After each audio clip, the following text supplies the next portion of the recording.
Mummy বলো। কি করছো?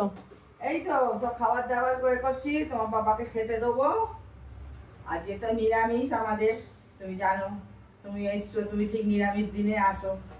তো কি করব আর, হুম। সেই তার পরের দিন থেকে কিছু না কিছু থাকে। হ্যাঁ তো চলো তাহলে। হ্যাঁ চলো দেখাই। এ দেখো সবথেকে প্রথমে চলে এসছে সাদা ভাত, হ্যাঁ, গরম গরম সাদা ভাত। যেরকম সবসময় তৈরি হ্যাঁ হয়। হ্যাঁ। আর এখানে আছে ঘন করে মুগের ডাল। এই দেখো,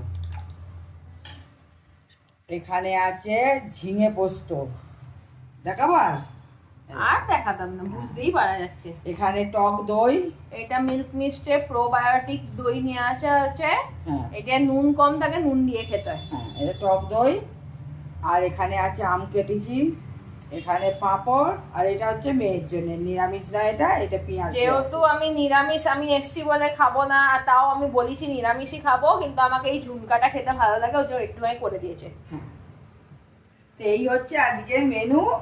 সাদা সিধে একদম। গরমে তো খুবই ভালো, নিরামিষ সবসময় মাছ মাংস খাওয়াও ভালো নয়। তাই জন্যে এই কেমন হয়েছে আমাদের মেনুগুলো দুপুরে, ভালো লাগলে শেয়ার কমেন্ট আর লাইক করতে ভুলো না। আর পেজ থেকে ফলো করে পেজটাকে আমার পাশে থেকো। নতুন বন্ধুরাও আমার পাশে থেকো, পুরনো বন্ধুরা তো আছোই, আরও থেকো, সাথ দিও আমার। চলো বাই বাই, আবার নতুন একটা ভিডিও নিয়ে আসবো।